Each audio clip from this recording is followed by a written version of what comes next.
শুভ সন্ধ্যা তোমাদের সকলকে। আমার ইউটিউব চ্যানেল মেকিং ডায়েরিজে এক নতুন ভিডিও নিয়ে আজ আমি এলাম। আমার ভিডিওতে তোমাদের সকলকে জানাই অভিনন্দন।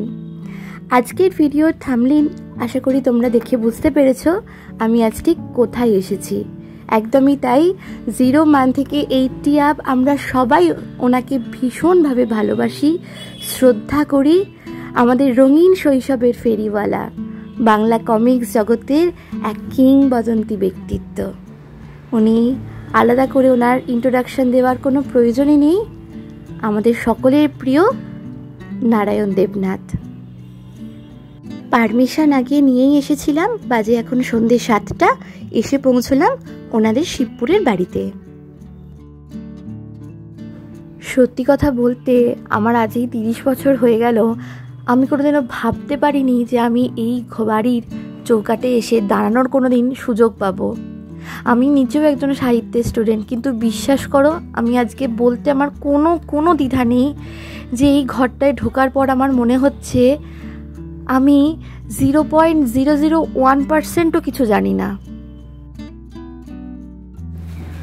50 বছরেরও বেশি সময় ধরে তার লেখা, তার আঁকা কমিক্স ছোট বড় বাঙালিকে মাতিয়ে রেখেছে।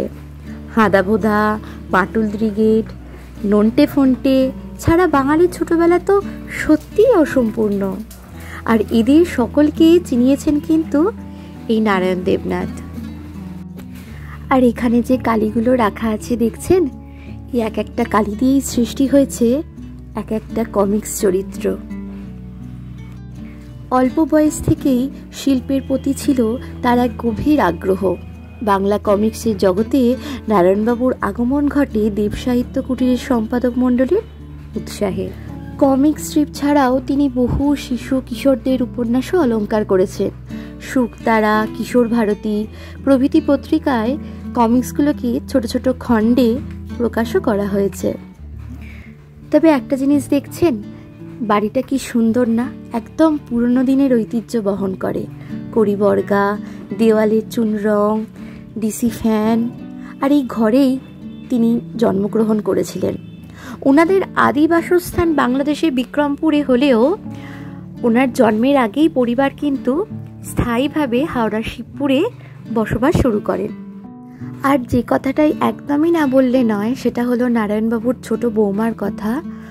ওনাদের বাড়ি যাওয়া মাত্রই এই মানুষটির সঙ্গে আমার বিশেষ পরিচয় হয় এবং ওনার ব্যবহার অত্যন্ত ভালো। আর এই ঘরটিতে ঢোকার পরে সবার আগে আমার দৃষ্টি আকর্ষণ করে কিন্তু এই শোকেসে রাখা পুরস্কারগুলো।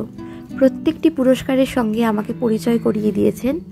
এর মধ্যে আছে প্রেসিডেন্ট স্বীকৃতি বিশেষ পুরস্কার, সাহিত্য একাডেমি, বঙ্গবিভূষণ, আর এইটা যেটা দেখছেন এটা হলো পদ্মশ্রী 2021।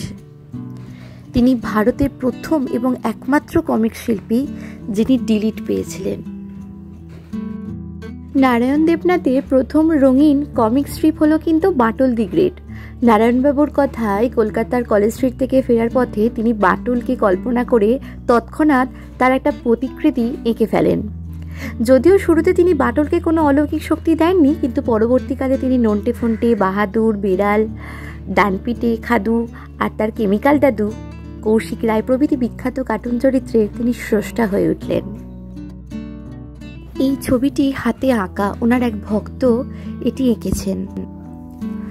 আজকাল মোবাইলের নেশা বাচ্চাদের এতটাই গ্রাস করে নিয়েছে যে এই দোকানগুলিও প্রায় বিলুপ্তির পথে।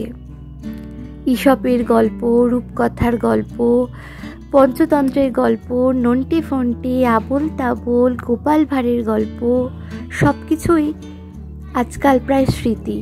ছোট ছোট বাচ্চাদের এই মোবাইলের নেশা থেকে দূরে রেখে বইগুলোর প্রতি তাদের উৎসাহকে বাড়িয়ে দিতে হবে, তবেই এই দোকানগুলো আবার প্রাণবন্ত হয়ে উঠবে।